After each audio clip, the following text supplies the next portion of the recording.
الحمد لله الملك الودود مالك الملك موسع للعطاء الممدود لا عدد عاد لعطائه ولا أحد حاد لآلائه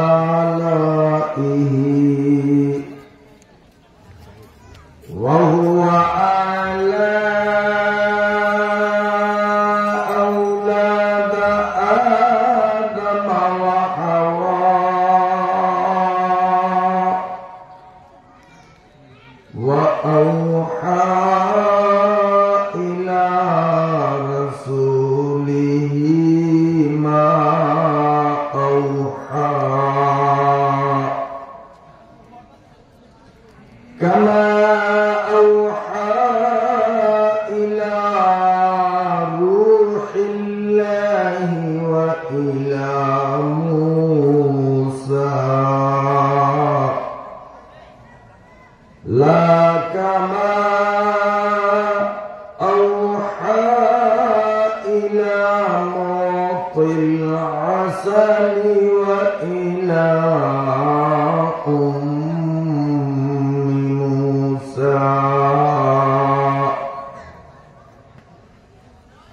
اللهم صل وسلم دائما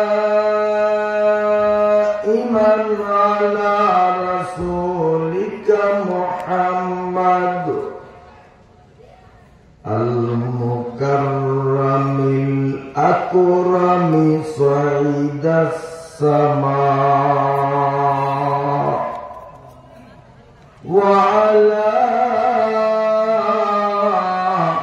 آله الصلحاء السعداء اللهم صل على محمد وعلى آل محمد كما صليت على إبراهيم وعلى آل إبراهيم إنك حميد مجيد اللهم بارك على محمد وعلى آل محمد كما باركت على إبراهيم وعلى آل إبراهيم إنك حميد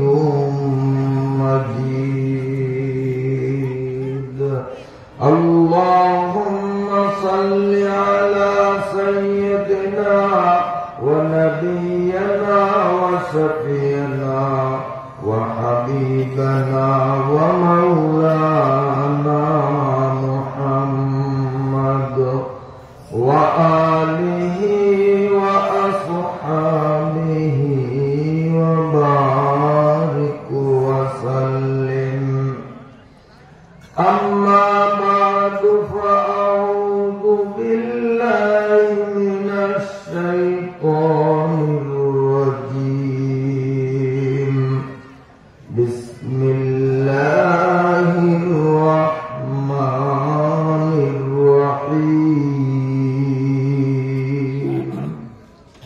ما آتاكم الرسول فخذوه وما نهاكم عنه فانتهوا صدق الله مولانا العظيم Kachia union ভোলা সদর থানাধীন Kachia union দরসুল কোরআন মাদ্রাসা ও এলাকাবাসীর যৌথ উদ্যোগে বিগত বৎসরগুলোর ন্যায় এবৎসরও একটানা 3 দিন ব্যাপী 7ম বার্ষিক তাফসীরুল কোরআন ওয়াজ মাহফিলের আজ প্রথম দিনের সমাপনী পর্বের সম্মানিত সভাপতি, উপস্থিত ওয়ারাসাতুল আম্বিয়া হযরত উলামায়ে ইকরাম, সম্মানিত মুরব্বীগণ, আমার প্রাণপ্রিয় যুবক ও কিশোর বন্ধুরা, পর্দার আড়ালের সম্মানিতা মায়েরা, বোনেরা ও মেয়েরা, সর্বপ্রথম মহান আল্লাহ রাব্বুল আলামিনের দরবারে শুকরিয়া জানাই এই ঘনবসতিপূর্ণ এলাকার বহু সংখ্যক মুসলমান জনগোষ্ঠীর মধ্য থেকে কিছু সংখ্যক মুসলমান যুবক, বৃদ্ধ, শিশুদেরকে আল্লাহ পাকের কালামের জলসায় সুস্থ শরীরে সরাসরি উপস্থিত হওয়ার সুযোগ যে আল্লাহ আমাদেরকে দয়া করে মায়া করে করলেন, সেই আল্লাহ পাকের কাছে শুকরিয়া আদায় করি, বলুন আলহামদুলিল্লাহ। এই বেহেশতি বাগানের বাইরে এখনো যারা অবস্থানরত, বাজারে, দোকানে, তেমাতায় কিংবা বাসায় বাড়িতে বসে যারা বয়ান শোনার নিয়ত করে রয়েছেন, আমরা আল্লাহ পাকের কাছে দোয়া করি আল্লাহ যেন তাদেরকেও এই ময়দানে অতি দ্রুত চলে আসার জন্য তৌফিক দান করেন। আমিন সবাই বলে নেয়, কারণ মনে ভয় আছে যে হুজুর যদি লোক সংখ্যা বাইরে যায় তাহলে তো ওয়াজের ভাগ আমরা কম পাবো। এই ভয়তে অনেকে আমিন করে নেয় যে আমরা অল্প স্বল্প যা আছি বেশি কইরা ওয়াজ দিয়ে বাড়ি যাবো, লোক বাড়লে তো ভাগে একটু একটু কম পাবো। কি বলেন, কি ভাগে কমবে? কমবে। আমিন জোরে বলতে অসুবিধা কি? জোরে বলি আমিন। দেখছেন আপনারা আল্লাহর ওলি, তার সাক্ষ্য প্রমাণ আমিন বলার সাথে সাথে 3 জন ঢুকছে, বলেন আলহামদুলিল্লাহ। আরো ঢুকবে, আরো ঢুকবে ইনশাল্লাহ। এটা আল্লাহর কোরআনের মুজিজা। আশা করি বাজারে ইনশাল্লাহ কোন মুসলমান থাকবে না। মুসলমান যারা কোরআনের প্রতি আন্তরিকতা, দরদ আছে, ইনশাআল্লাহ অল্প সময়ের মধ্যে এই দোকানপাটও বন্ধ হবে এবং মুসলমান আল্লাহর ফজলে মাহফিলে আসবে। তার কারণ আজকের বাজারটা তো ছোট্ট বাজার, তেমন বড় বাজার না। অনেক বিশাল বিশাল বড় বাজারেও বয়ান করছি আলহামদুলিল্লাহ। আমাদের চোখে দেখা অল্প সময়ের মধ্যে বাজারের এই মাথা থেকে ওই মাথা পর্যন্ত একটা পান দোকানও খোলা ছিল না। দোকানদাররা স্বেচ্ছায় নিজেদের দোকান বন্ধ করছে। পাবলিক বলে যে দোকান যখন খোলা নাই বাজারে থাইকা লাভ কি? এমন ভাবে ভিড় জমছে, ময়দানে লোক জায়গা দিতে পারে নাই। এমন ঘটনা অন্য জেলার কথা বললে বলবেন যে গল্প করি। আমি সত্য বললাম না মিথ্যা বললাম। কয়েক কিলোমিটার দূরে আমাদের ভোলায় খেয়াঘাটের পশ্চিম পাশে বেদুরিয়া ব্যাংকের আর গেলেই জানতে পারবেন। মিথ্যা কথা বললে আমি তো আপনাদের পাশের ইউনিয়নের লোক। কাছিয়া দুনিয়া তো পাশাপাশি, আমার বাড়ি সাবেক সেই দুনিয়া, নবীপুর একসময় দুনিয়ার অংশই ছিল। কাজে মিথ্যা কথা বললে জিহ্বাটা কাইটা দিবেন। তো ব্যাংকের হাট বাজার তো আপনারা সবাই চিনেন। বড় বাজার না ছোট বাজার? অনেক বড় বাজার না, যাতে উপশহর বলা চলে। কিন্তু আমি গুনাহগার আলোচনা শুরু করার কয়েক মিনিটের মধ্যে গোটা বাজার বন্ধ ছিল। একটা পানের দোকানদার তার দোকানও খোলা রাখে না। আর এই ছোট্ট বাজার বন্ধ হবে না এটা আমার মনে হয় না। ইনশাআল্লাহ আপনারা যদি ইমানি জজবা নিয়া আমিন বলেন, আপনাদের আমিনের তাসিরে আল্লাহ পাকের কালামের মহাব্বতে দোকানদার, খরিদ্দার সব মাহফিলে চলে আসবে। আল্লাহ তাআলা কবুল করুন। তারপরও সবাই করে না, জোরে করেন না। সম্মানিত সুধী মণ্ডলী, আমার আগে যে ছেলেটা আপনাদের সামনে আলোচনা করছে, হয়তো আপনারা অনেকে ভাবছেন যে হুজুরে দেরি কইরা এই ছোট্ট কোলাটারে উঠেইল কেন? কারণ ওরে শরীরের দিকে তাকাইলে, চেহারার দিকে তাকাইলে মনে হয় হয়তো 7-8 পড়ে। কি বলেন, এরকম মনে হয় না? কিন্তু আল্লাহ শুকরিয়া, আলহামদুলিল্লাহ, এটা আমার 3 ছেলের মধ্যে ছোট্ট ছেলে, ও আরো 3 বছর আগে টাইটেল পাস করে মাওলানা হয়েছে। ছোট হইল, সে তালবে ইলম না, সে ছাত্র না, সেও টাইটেল পাস মাওলানা, তাও নতুন মাওলানা না, 3 বছরের পুরান মাওলানা। শুধু মাওলানা হওয়ার পরেই শেষ নয়, তারপরে মাওলানা হওয়ার পর আরবি সাহিত্যের উপরে বিশেষ একটা কোর্স আছে, সেটাও কমপ্লিট করেছে, বলুন আলহামদুলিল্লাহ। বাকি আছে সামনে ইফতা, যেটা করলে মুফতি হওয়া যায়। এই রমজানের পরে একটা বিভাগেও ভর্তি করাবার আমার 100% নিয়ত। ও একটু অসুস্থ, যার কারণে 2 বছর তারে আমি বাড়িতে রাখছি, নইলে এই 2 বছরে মুফতি হইয়া আজকে আপনাদের সামনে আসতো। তো এখানে তার নাম ঘোষণার আগে মুফতি ঘোষণা হইছে, আর আমার দিলেও নিয়ত আছে, অসুস্থ না হইলে এখন সে বাস্তবে মুফতি হইতো। অসুস্থতার কারণে 2 বছরে যে ক্লাস নিতে পারে না, তো রমজানের পর থেকে আগামী 2 বছরে ইনশাআল্লাহ তাকে আল্লাহ হায়াত যদি দেন মুফতি বানাবার 100% নিয়ত আমার। আল্লাহ তাআলা কবুল করুন। সময় তাকে কম দেওয়া হয়েছে, মাত্র 10-15 মিনিট। এজন্য খুলে কথা বলার কারণ সময় আটকে দিলে আটকানি সময়ের মধ্যে কথা গুছিয়ে বলাটা এটা সবার জন্যই কঠিন হয়ে যায়। নইলে যে সূরা কুল হুয়াল্লাহ সূরা আপনাদের সামনে পড়ছে, এই কুল হুয়াল্লাহর তাফসীর যদি ও একা করতো, আমি আজকে না আসতাম। আমি ইনশাআল্লাহ আশাবাদী, আমার এই তোলা কুল হুয়াল্লাহ সূরার তাফসীর আপনাদের শুনাইলে তাতে ফজর থেকেও আপনারা উঠতেন না, কারণ ওর আলোচনা আমি নিজে বহু শুনছি। ওর আলোচনা মানসম্মত এবং কোরআন হাদিসের বাইরে ফালতু কোনো কথা তার বয়ানে আমি কোনোদিন শুনিনি। আল্লাহ তাআলা তার ভবিষ্যৎ কবুল করুন। মুহতারাম হাজিরিন, আমি আপনাদের সামনে কোরআনুল কারীম থেকে এক আয়াতের অংশ বিশেষ তিলাওয়াত করলাম। যেহেতু মাহফিলের প্রথম দিন, শীত মোটামুটি বিকালে যা বুঝছিলাম, এখন দেখি একটু ব্যতিক্রম। ঠিক না বেঠিক?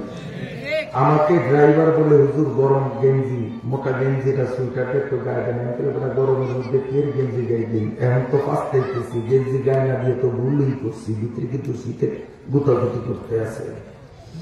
যাই হোক, একে তো মাহফিলের প্রথম দিন, শীতের তীব্রতাও মোটামুটি ধাপে ধাপে বাড়িয়েই চলছে।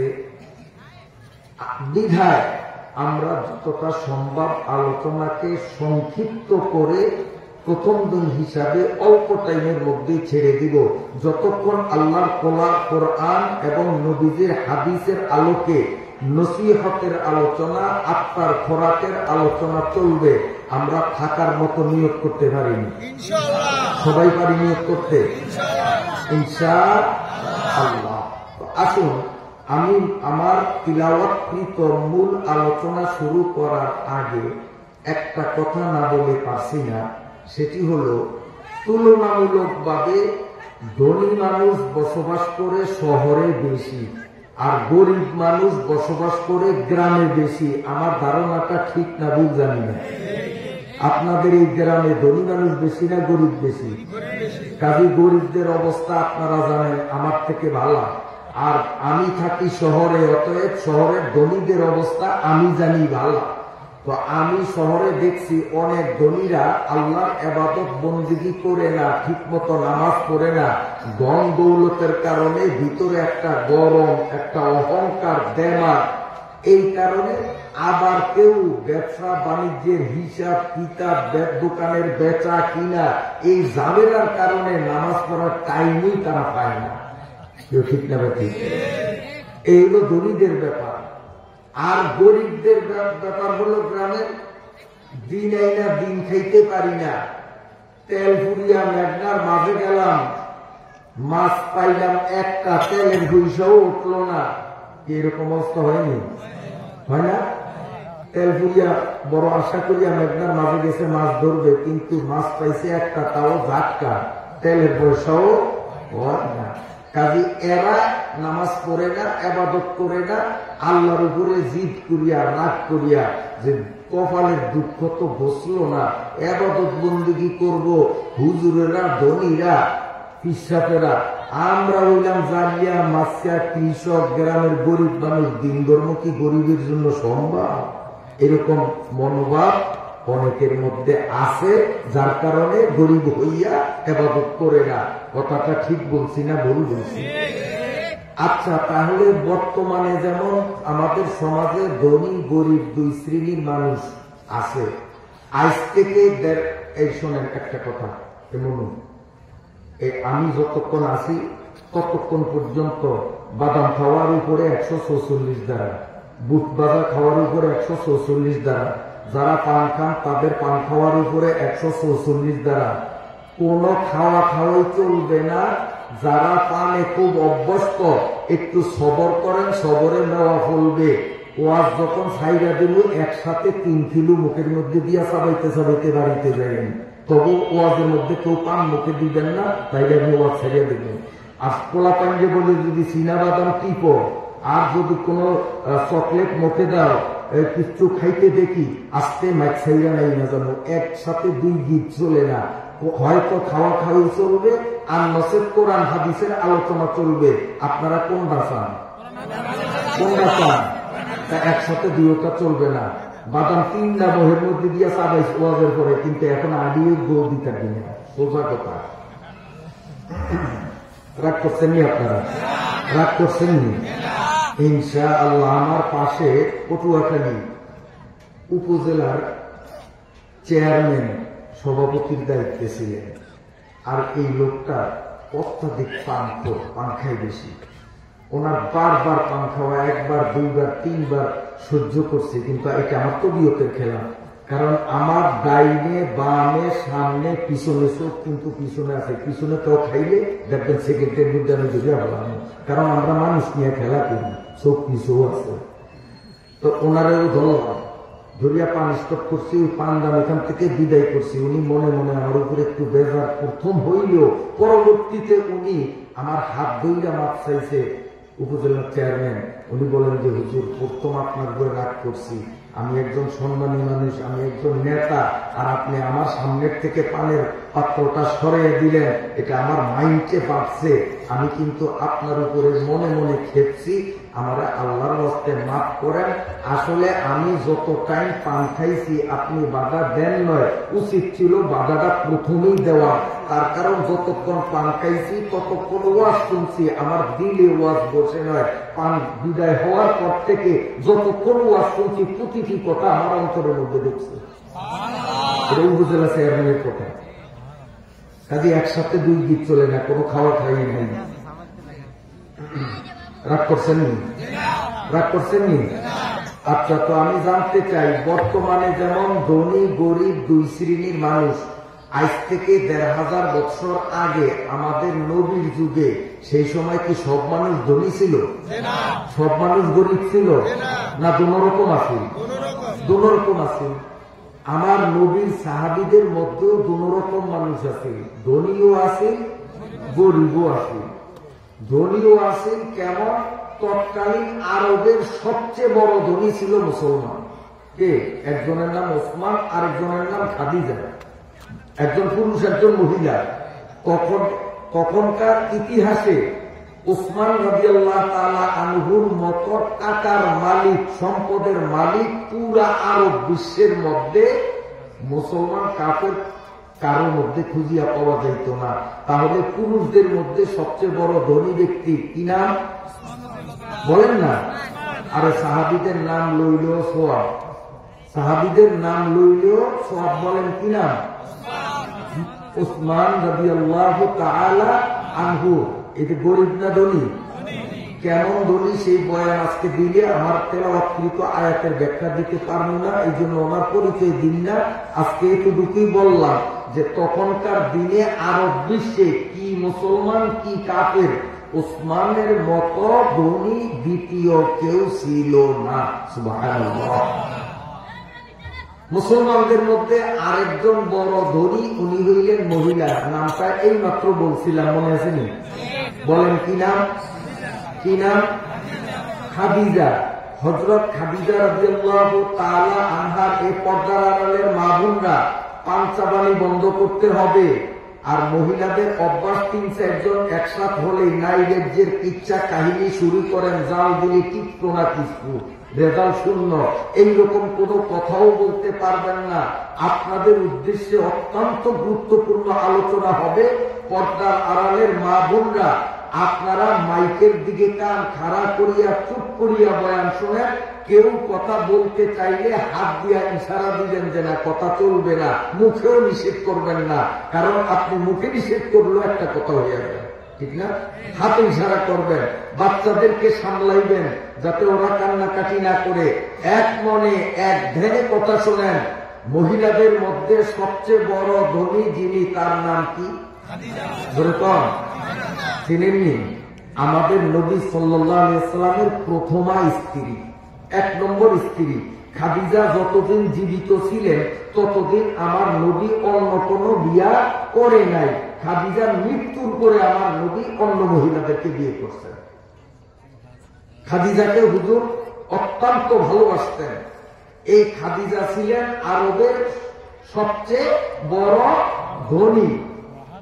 তখন মুহাম্মদুর রাসূলুল্লাহর সাথে খাদিজার যখন বিবাহ হয়, তখন আরবের মানুষ চার দোকানে, তেমাতায়, রাস্তাঘাটে, অফিসে, আদালতে খালি সমালোচনা যে খাদিজার মাথা খারাপ হয়েছে, এমপির পোলায় বিয়ে করতে চাইছে, মন্ত্রীর পোলায় বিবাহ করতে চাইছে, কোটিপতির পোলায় প্রস্তাব দিছে, একটাও সে গ্রহণ করলো না।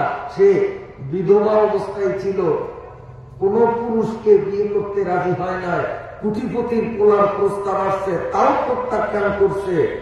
ওর মাথা খারাপ হয়েছে, মুহাম্মদের কাছে বিয়ে বসছে যার পার তলে মাটি নাই, যে পেটের ভোগে, পেটের ক্ষুধার জ্বালা সইতে না পারিয়া ঠান্ডা পাথর দিয়া পেট চাপা দেয়, এমন গরিব মুহাম্মদের কাছে বিয়ে বইছে। খাদিজার মতো পাগল দুনিয়ার নাই।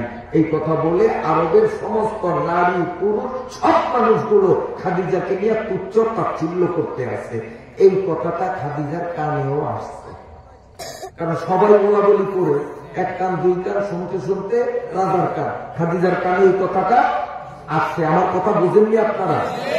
আচ্ছা, খাদিজার কানে কথা আসছে কি, যে তার স্বামীর পয়সা নাই, স্বামী গরিব, সে গরিবের বউ। তো স্বামীকে তুচ্ছ করা হইল না স্বামীকে সম্মান দেওয়া হইল? তুচ্ছ করা হইল না?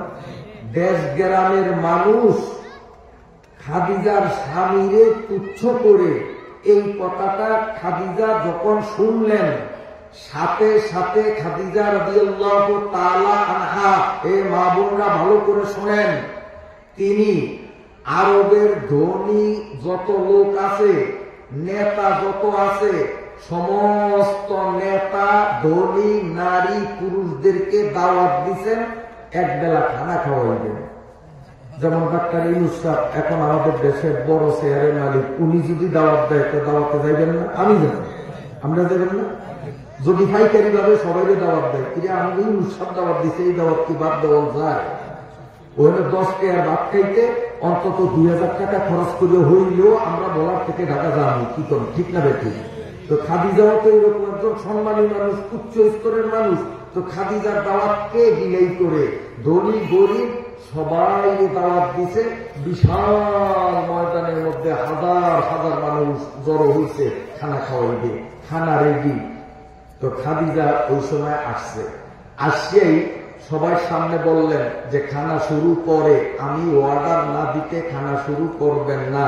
প্লেট সামনে আসছে, চুপ থাকেন, আগে আমার একটু বক্তব্য, তারপরে আপনাদের খানা শুরু। এখন খাদিজার দিকে তাকাইছে যে উনি কি বক্তব্য দেয়। তো হযরত খাদিজা রাদিয়াল্লাহু তাআলা আনহা বললেন যে আমি লম্বা বক্তব্য দিব না, একটা প্রশ্ন করব, বুঝিয়া শুনিয়া আপনারা সঠিক উত্তর দিবেন। সবাই চৌকান না, কত কঠিন প্রশ্ন খাদিজা করে কে জানে, সবাই চিন্তায় পড়ে গেছে। জি ম্যাডাম বলেন, কি প্রশ্ন আপনার, পারলে উত্তর দিব, না পারলে না। আমার প্রশ্ন হলো এই যে আপনারা বলেন তো, ওসমানকে বাদ দিয়া, ওসমান ছাড়া, এই একটা মানুষ ছাড়া আরব বিশ্বের ভিতরে সবচেয়ে বড় ধনী কে? এই প্রশ্ন কে করে? খাদিজা করে। তাদেরকে ধনী ধনী মানুষ, নেতা, এমপি, মন্ত্রী, মিনিস্টার এদের প্রশ্ন করে যে আমি প্রশ্ন করছি যে হযরত ওসমানকে বাদ দিলাম, ওনারে থিয়া দিলাম, উনি ছাড়া আরব বিশ্বে যত ধনী মানুষ আছে আপনারা জানিয়া শুনিয়া বুঝিয়া সঠিক উত্তর দেন তো সবচেয়ে বড় ধনী কে? সমস্ত লোক এক বাক্যে একজোটে স্লোগান দিয়া উঠল, ম্যাডাম আপনার থেকে ধনী আর কে? সুবহানাল্লাহ বলেন। আপনারা কাছিয়ার মানুষ খুব চালাক। আমি দেখলাম যে আপনাদের যথেষ্ট বুদ্ধি আছে। কি বুদ্ধি? যে সুবহানাল্লাহ আপনারা কম নয় এই জন্য যে হুজুর ওয়াজ কি একদিন যার যে আখেরি মুনাজাত দিয়া যাইবেন, কালকে ঢাকার থেকে হুজুর রাইব, বিদেশি হুজুর রাইজ, তো আপনি আমাকে বাড়ির পাশের মানুষ, কারণ দুনিয়ার কাছিয়া ভাষাভাষী। আমি তারপরে এখন বর্তমান বাড়ি আমার দুনিয়ার সীমানার মধ্যে হইলেও আমি কিন্তু জন্মসূত্রে দুনিয়ার নামি, জন্মসূত্রে কাছিয়ার। আপনারাও কাছিয়ার, আমিও কাছিয়ার। আপনারা জানেন ইউসুফ পাটের বাড়ি আমার, হাবিবুদ্দিন সাহেবের ছেলে আমি, ফরকি গ্রাম। এটা আমি কাছিয়ার মানুষ, আপনারাও কাছিয়ার মানুষ, নিজেরা নিজেরা। এখন বলবেন যে হুজুর আজ তো আপনি আমাদের কাছিয়ার মানুষই, আমরাও কাছিয়ার শ্রোতা। আজ যদি সুবহানাল্লাহ সব কইয়া ফেলাই আর সুবহানাল্লাহ গুলি যদি সব আইজি শেষ হয়ে যায়, তো কাল কাজে বড় বড় হুজুর আইব ঢাকার থেকে, তো কাল সুবহানাল্লাহ কম লাগবো না, তখন তো আমি কই এই জন্য জমে রাখছি সব সুবহানাল্লাহ কাল কমু, আজ যা কমু না। খুব চালাক আপনারা। সুবহানাল্লাহ কইলে কমে যাইব গিয়া, কালকে করতে পারবেন না, জমে দিয়ে দিচ্ছেন, তাই না? আজ যা কইলে কমে যাইব। তো ওরে হাদিস শরীফের মধ্যে আছে, একবার যদি কোনো মুসলমান তার জিহ্বা ঠোঁটকারে দাঁড়িয়া কেবলমাত্র যদি বলে বলেন সুবহানাল্লাহ, সুবহানাল্লাহ, একটু জোরে বলতে হবে, যেন আপনাদের সামনে মাইক নাই। আমার সামনে মাইক আছে, আমি আস্তে কইলেও জোরে হয়, আপনাদের সামনে মাইক নাই। আপনারা গলা ফাটাইয়া জোরে আওয়াজ দিলে ওই দোকানদার কানে যাইবে, দোকানে যারা বসা তাদের কানে যাইবে, তখন তাদের মাথায় চিন্তা ঢুকবে আমি পাগলায় না গেলে কি হইব। শত শত মানুষ দি মাহফিলে আসে, ওই যে আওয়াজ শোনা যায়, আমি পাগলায় কপাল পরায় বাইরে থাকতে লাভ নাই, আমার দোকানটা আমি বন্ধ করি। দেখবেন ও কইব যে আমি না গেলে কি হইব, মানুষ তো আসলে মাঠে আছে। আর এখন মনে করে কি যে নজরুল হুজুরে চান্স পাইছে, একলা একলা ওগুলারে ওয়াজ শোনায়, মাঠে কোনো মানুষ নাই। এই জন্য মাঠে যে মানুষ আছে আর ও না আসিয়া যে বোকা সাজে, নিজের নিজে বোকা মনে করিয়া ভাবিয়া নিজের বুদ্ধির পরিচয় দিয়া অল্প সময়ের মধ্যে সমস্ত দোকানগুলো যেন বন্ধ হয়ে যায়, প্রতিটি মুসলমান বন্ধ পাওয়ার মতো লাউয়া দিয়ে বাহির ময়দানের দিকে আসার জন্য যেন স্বেচ্ছায় প্রস্তুত হয়ে যায়। এই নিয়তে জোরে সরে আপনারা আওয়াজ করতে পারবেন কিনা? জোরে বলেন সুবহানাল্লাহ, জোরে বলেন সুবহানাল্লাহ। রাগ করছেন নি? ওই বেটারা আইলে আইয়ুক, না আইলে না আইয়ুক, আমি দোয়াও করবো না, বদদোয়াও করবো না, খুশিও না, বেজারও না, আইলেও বালা না আইলেও বালা। কিন্তু আমাকে নগদ লাভ হয়েছে। এই যে এতক্ষণ ওগুলার বয়ে থাকা শরীরটা একটু ঠান্ডা হয়ে গেছে, একটু ক্লান্তি ক্লান্তি ভাব আইছে। এই 2-3 সিলিয়া সিলিয়া সুবহানাল্লাহ কইছে, আর শরীর গরম হয়েছে না হয়েছে? আমাদের লাভ হয়েছে না? লাভ হয়েছে। ক্লান্তিটা একটু কাটে না, মনের আগ্রহটা একটু বাড়ে না। এখন নতুন উদ্যোগ নিয়ে আমরা উদ্যমের সাথে বয়ান শোনার মতো একটা মানসিকতা তৈরি হয় না। ওই বেটারা আইলে আইয়ক, না আইলে না আইয়ক, আমাকে তো লাভ হয়েছে, আমাকে তো লাভ হয়েছে। বলেন আলহামদুলিল্লাহ। এ পর্দার আড়ালের মায়েরা, হযরত খাদিজা জিজ্ঞেস করলেন আরবের মধ্যে ওসমানের পরে সবচেয়ে বড় ধনী মানুষটা কে? সমস্ত মানুষগুলো জবাব দিল খাদিজা ছাড়া আর কে? সুবহানাল্লাহ। হযরত খাদিজা বললেন আসলে আমি আপনাদের থেকে ধনী, আমার মত বড় ধনী কোন নারী আর পুরুষ নাই। এই কথায় আপনারা কি একমত? সবাই বলল ম্যাডাম আমরা একমত। হযরত খাদিজা বললেন আপনাদের খাবার শুরু করার আগে অস্থাবর জায়গা জমি, টাকা পয়সা, ব্যবসা বাণিজ্য, যত লাইনের যত সম্পদ আমার আছে, আমি খাদিজা যত সম্পদের মালিক, আমি আপনাদের হাজারো মানুষের উপস্থিতিতে আপনাদের সাক্ষী করিয়া ঘোষণা দিলাম, এই সব সম্পদগুলো আমি আমার স্বামীকে দান করিলাম। এখন আপনারা বলেন তো এই সম্পদের মালিককে? সমস্ত মানুষ বলে সম্পদের মালিক আপনার স্বামী মুহাম্মদ। হযরত খাদিজাতুল কুবরা বললেন, এবার আমার শেষ প্রশ্ন, আপনারা বলেন তো আমি খাদিজা গরিবের বউ না ধনী মানুষের বউ? আমি কি খয়রাতের বউ না বিশ্ব ধনী ব্যক্তির বউ? সমস্ত মানুষগুলো কল্যাণ নিচের দিকে দিয়ে লজ্জায় কাপড় হয়ে বলে, ম্যাডাম ভুল হয়ে গেছে, মাফ করে দেন। হযরতে খাদিজাতুল কুবরা বললেন, আমি আমার স্বামীর ইজ্জত অক্ষুণ্ণ রাখার জন্য আমি আমার সমস্ত সম্পদ স্বামীরে মালিক বানাইয়া আমি আমার স্বামীর দাম বাড়াইয়া দিলাম। আমাদের বর্তমান সমাজের নারীরা তারা ভাবে, আমি যদি স্বামীকে তুচ্ছ করতে পারি, বাপের বাড়িতে গিয়ে মিশামিশি স্বামীর নামে যদি কয়েক ডজন মিথ্যা মিথ্যা বদনাম করতে পারি, ভাতে মাছে খাইয়াও বাপের বাড়িতে যাইয়া অনেক অসভ্য মহিলারাও ঠিক মতো বাজার করে না, অথচ কিলোবেলা মাছ দিয়ে ভাত খায়, গোস্ত দিয়ে ভাত খায়, আছে না? না, বাপের বাড়িতে যাইয়া বদনাম করে, ঠিক মতো বাজার করে না। কাপড় 1 ডজন, ওই সুকেসের মধ্যে 1 ডজন, যেগুলি পরে তো পরেই অতিরিক্ত আরো 1 ডজন স্বামীরে দিয়া বিনা প্রয়োজনে কিনাইয়া রাখছে।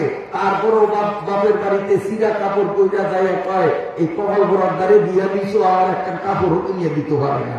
এরকম মহিলা আছে না? না, কথায় কথায় স্বামীরে গোলামের রূপ গোলাম। আপনার এই গ্রামের নাই মনে হয় না, এই গ্রামের গুণ সব রাবেয়া আছে, এখন সব আল্লাহর ওলি আছে। হে পদ্মারায়ণের মায়েরা, তুমি স্বামীকে তুচ্ছ করার জন্য গোলামের পুত গোলাম বললা, গোয়ার পুত গোয়া বললা, নিজের মনের খ্যাত মিটাইয়া, কিন্তু তোমার আক্কেলটা কোথায়? তুমি ভাবছ তুমি তোমার স্বামীরে তুচ্ছ করছ, আসলে তোর স্বামীরে তুচ্ছ করো নয়, তুমি নিজেরই পছান, আখেরি পছান পচাইলা। কারণ আগে ছিল তুমি আলাদারের পুতের বউ, আগে ছিল তুমি তালুকদারের পুতের বউ, কিন্তু তোমার মুখের কথাই তো তুমি এখন গোলামের পুত গোলামের বউ। কথা বলেন না?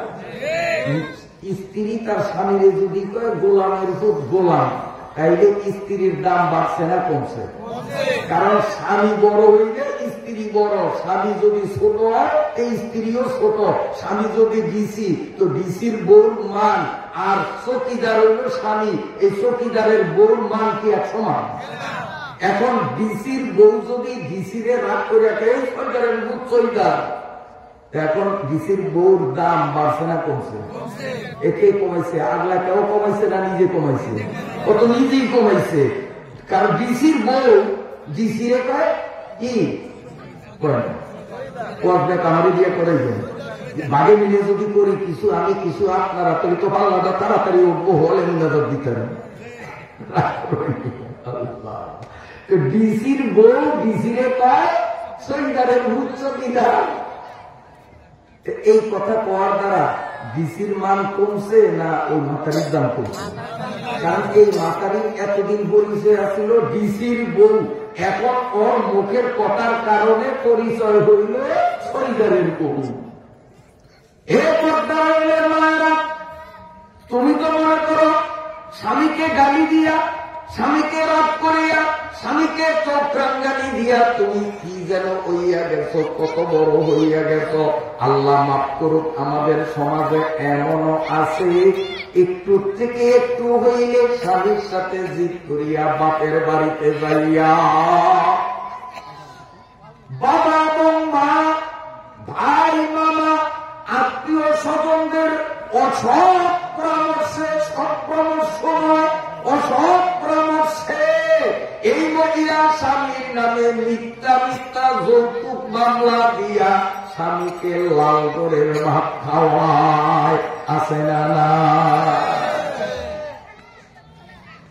মাগো, স্বামীকে তুচ্ছ করা এটা ছিল কাফের মহিলাদের স্বভাব। আর মুসলমান মহিলা খাদিজার স্বভাব হলো স্বামীর মান বাড়ানো। এখন স্বামীর মান বাড়ানোর কারণে খাদিজার দাম কমছে, খাদিজার দাম কমছে। এখন খাদিজা ফরাকির বউ না বিশ্বের 1 নম্বর দলির বউ? বিশ্বের 1 নম্বর দলির বউ। তো খাদিজার দাম বাড়ছে না কমছে? খাদিজায় স্বামীর দাম বাড়াইছে, আল্লাহ খাদিজার দাম বাড়াইছে, সোজা কথা।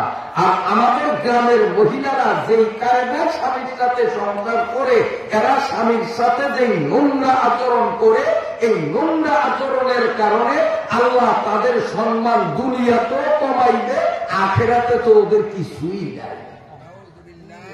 قال رسول الله صلى الله عليه وسلم أيما امرأة ماتت وزوجها عن أعراض دخلت الجنة سبحان الله।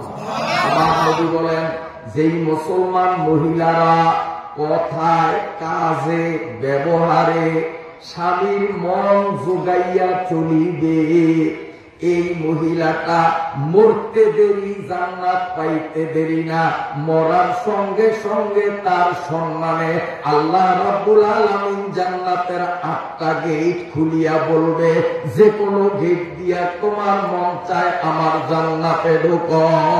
গোতে আল্লাহ মোমেনারা মাই দিয়ার, গোতে আল্লাহ মোমেনারা কদ হতে হাবে জান্নাত কামহিয়ার।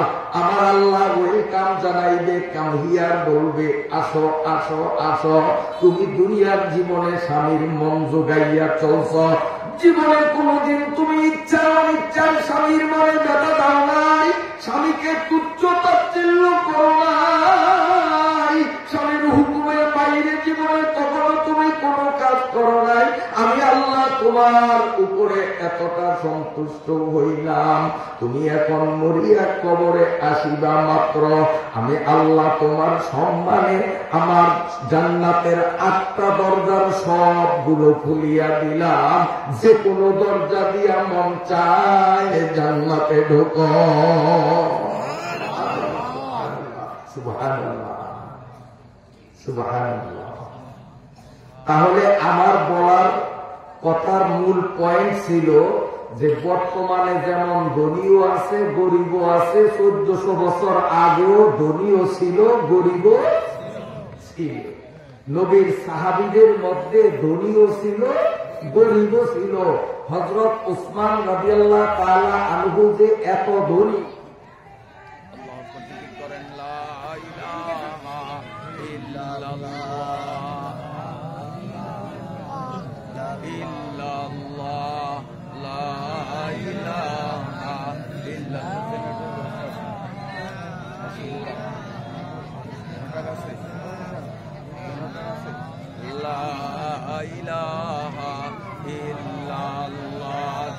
জিকির করেন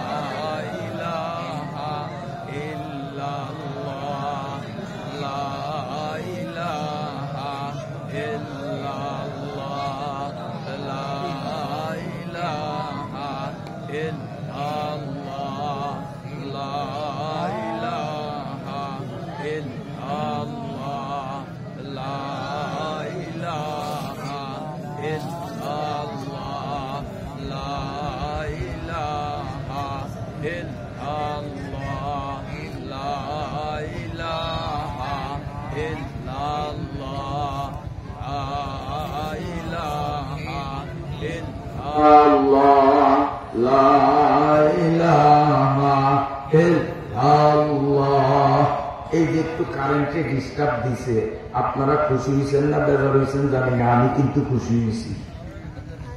আপনারা খুশি না বেজার? এখন কোন আর কি আমার লোকে তাল মিলিয়ে খুশি যে হুজুরে খুশি হয়েছে, আমরা বেজার এই কথা কেমনি কই। আসলে আপনারা না বুঝিয়া পিছেন খুশি, আর আমি বুঝিয়া পিছি খুশি। বলে আমি খুশি কেমনে? এই কারেন্টের একটা গাবলা বাজাইয়া আল্লাহ তাআলা একটা জারা দিছে। মহিলারা যেমন দান কুলাত লইয়া একটা জারা দেয়, জারা দিলে সিটা গুণ জড়িয়া যায়, বালা গুণ থাকিয়া যায়। আল্লাহ কারেন্টের একটা বাড়ি দিয়া চাইছে যে সিডা মার্কা দুই একটা শ্রোতা এই ময়দানে আছে কিনা, পাইলে এই অন্ধকারের ফাঁকে এরা পালাইব। কিন্তু আমি গভীরভাবে লক্ষ্য করছি ফাঁকে ফাঁকে আপনারা লাইট মারছেন, লাইট না মারলে দেখতাম না।